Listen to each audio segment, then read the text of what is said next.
Hello, welcome back to the Paste Studios. We are live with JP Saxe now. JP, thanks for being here. Thanks for having me. Yeah, man, it's great to see you all the way here from Toronto. Tour is starting soon. This is announced 1 minute ago. Your fall tour dates with Harry Hudson. So those are all up at the website right now, jpsaxe.com. And you're going to do 3 songs today. 2 of them are brand new. One of them's out in the world right now. Can you tell us a bit about the first one you're going to do? For sure.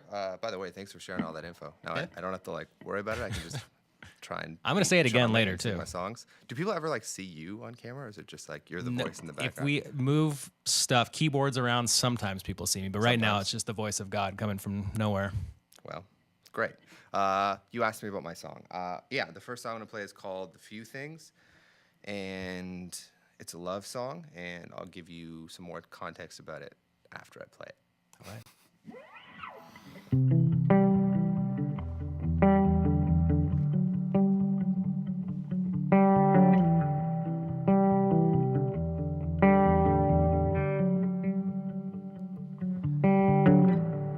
I don't say what's on my mind quite as much as you'd like me to. I've been hearing that my whole life, I promise it's not just you. But I so confidently want you. When you say you're insecure about my feelings, I don't take it serious. But if you need me to tell you more, you're one of the few things that I'm sure of. You're one of the few things that I know already. I could build my world up. One of the few things that I'm sure of. And I want you to unravel me. Come closer, come closer. Come closer, come closer. I don't say what's on my mind quite as much as you'd like me to. And often when I'm quiet, you worry I'm hiding from you. And I know I keep a lie to myself, but still you're more a part of me than anybody else. So if you need me to tell you more, you're one of the few things that I'm sure of. You're one of the few things that I know already. I could build my world up. One of the few things that I'm sure of. And I want you to unravel me. Come closer, come closer. And I want you to unravel me.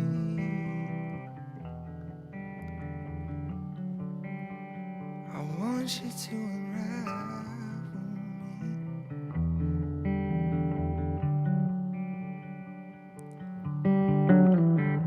I don't say what's on my mind quite as much as you'd like me to. But I've been hearing that my whole life. I promise it's not just you. You're one of the few things that I'm sure. You're one of the few things that I know already. I could build my world on one of the few things I'm sure. And I want you to unravel me. And I want you to unravel me.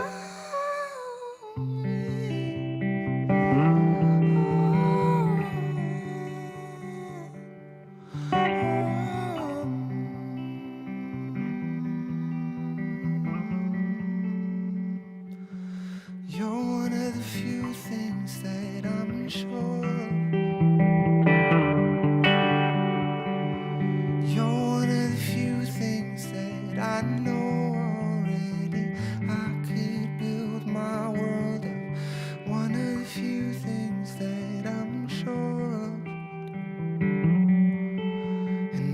want you to unravel me. Come closer, come closer. Come closer, come closer.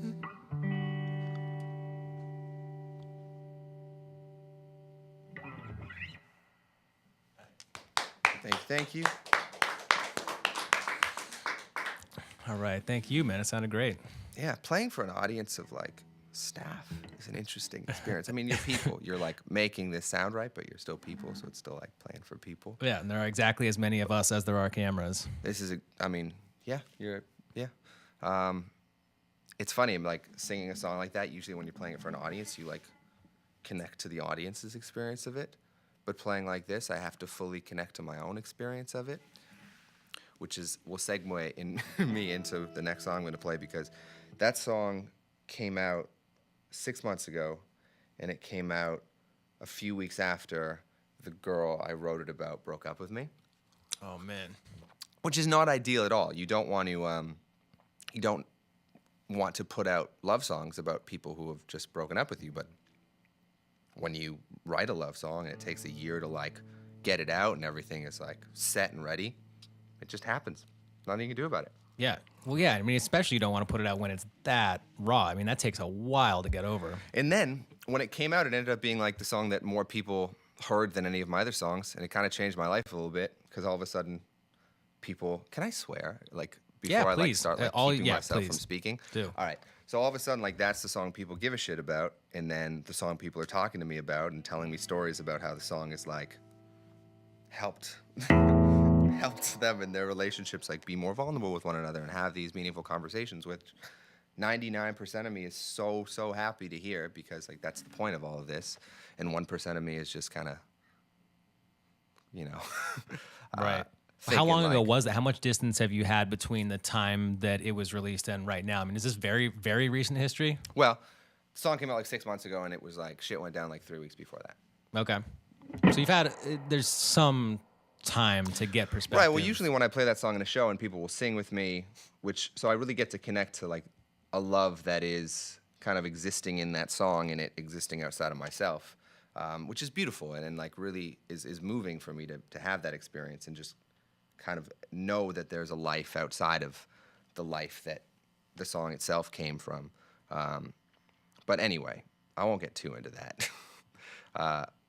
Actually, I will get entirely into that. Yeah, do it. We got time. Either way.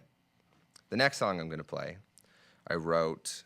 I wrote it about a month after this song came out, and it was because for my birthday, I turned 25 in March, and for my birthday, I went to Barcelona, kind of spontaneously, because I didn't want to be fucking sad on my birthday.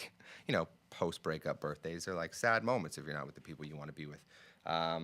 So I didn't want to let myself be sad about shit. So I just kind of got in a plane and went to a place I'd never been and did something I'd never done. And my birthday was an amazing day. I had the best time. And then the next day I wrote this song, and it's called 25 in Barcelona.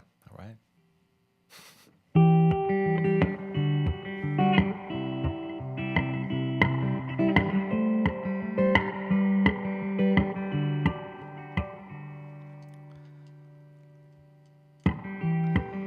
I thought you would have called yesterday. I said I didn't want you to, but I still thought you would. I don't know what I expected you to say, but I turned 25 and had in my mind you'd be part of that in some way.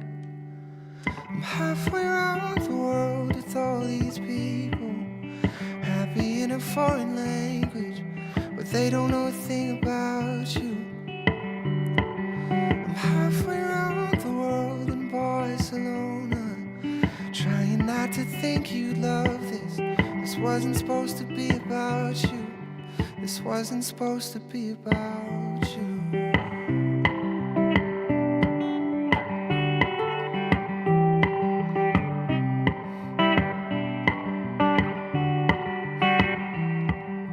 I wonder how I crossed your mind. I'm sure I did, but I'm curious what the thought of me felt like. Was it harder than you imagined it would be? 'Cause when I missed your 30th, it almost fucking killed me. I'm halfway around the world with all these people, happy in a foreign language, but they don't know a thing about you. I'm halfway around the world in Barcelona, singing songs to you for strangers and trying not to think about you. This wasn't supposed to be about you. This wasn't supposed to be about you.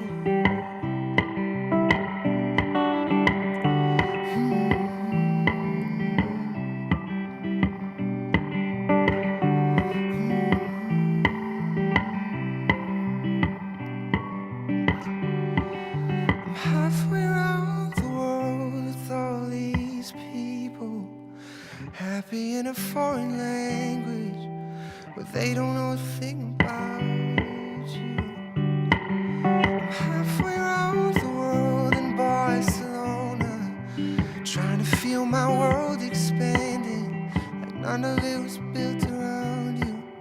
This wasn't supposed to be about you. This wasn't supposed to be about you.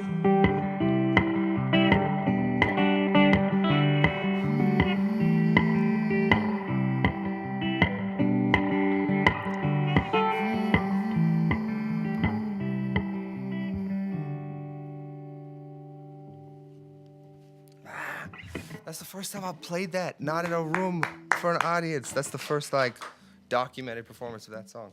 Made me feel shit. Well, dude, thanks for sharing it with us. Do you still feel like shit, like right this second? No, or I feel great. Good, I good, feel good, really great. good. I went to Barcelona. That was not. I mean, that's not a sad song. I should clarify. No, That it sounded like you had a doesn't great feel time. sad song.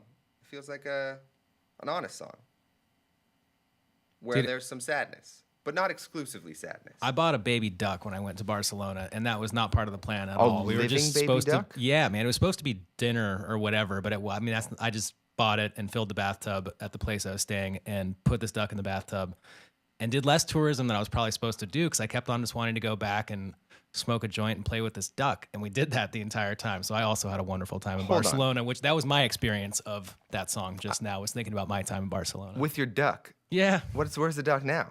I don't know. I gave it to the next couple who was renting out that apartment after me. And Okay, maybe so- still at the apartment, So hopefully. hold on. You went to Barcelona and then you bought a living duck with the intention of eating the duck. No.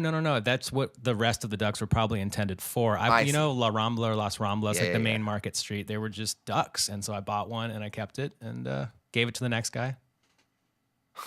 That's amazing. Yeah. Did you name it? No. Just duck? Yeah. Did you feed it? Yeah. What? Stuff. I mean, what we were eating. It's probably not great duck food, but lettuce occasionally. I assume ducks eat lettuce. And just sandwich ducks things. eat lettuce? That one did. Where do ducks get lettuce? Off of my sandwich. Mainly. guess that's I'm where sorry, I ducks did not get mean to lettuce. sidetrack us this Oh no, this is like a Much. great topic of conversation. but yeah, so I've that was loved my this. experience. I love that song, so thank you for sharing it with us.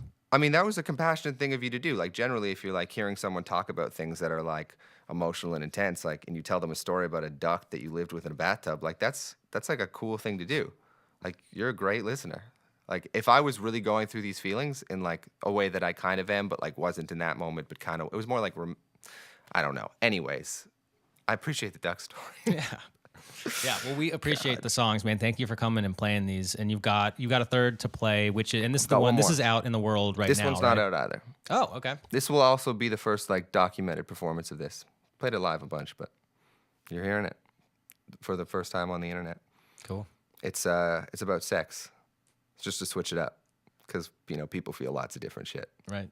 It's called Blurry.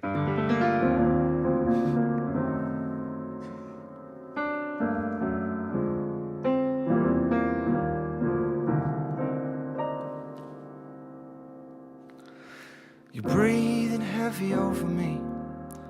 You're setting my sails, getting lost at sea. You wanted me where I wanna be, and all that I'm in are the parts of my skin touching yours.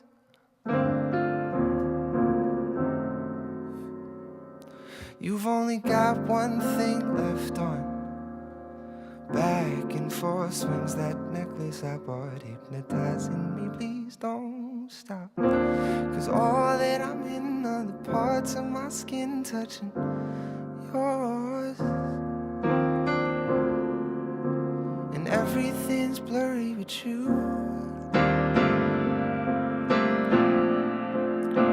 And everything's blurry with you.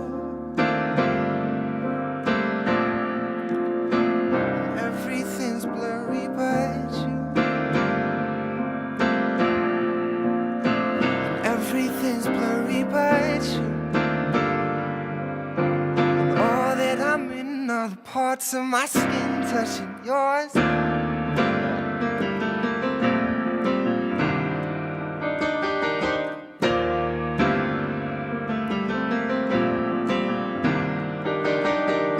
lips up against my neck. You whisper in my ear, don't let go yet. And I don't gotta know what's next. 'Cause all that I'm in are the parts of my skin touching yours. And everything's blurry with you.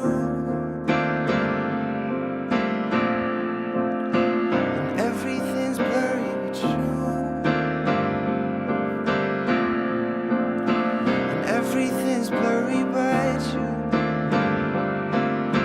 And all that I'm in are the parts of my skin touching yours.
Touching yours. All that I'm in are the parts of my skin touching yours. If any of you guys watching this decide to come to a show, this is the part that we sing together, and it's better when we do it together. By myself, it's kind of underwhelming, but just sing along at your computer, or come to the show or something. All that I'm in are the parts of my skin touching yours. All that I'm in are the parts of my skin touching yours. I think if I asked Brad and Bob to sing it with me, they might give me a dirty look.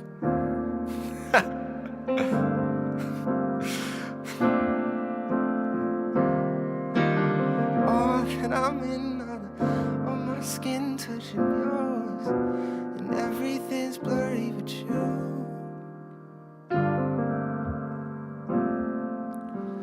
Everything's blurry with you.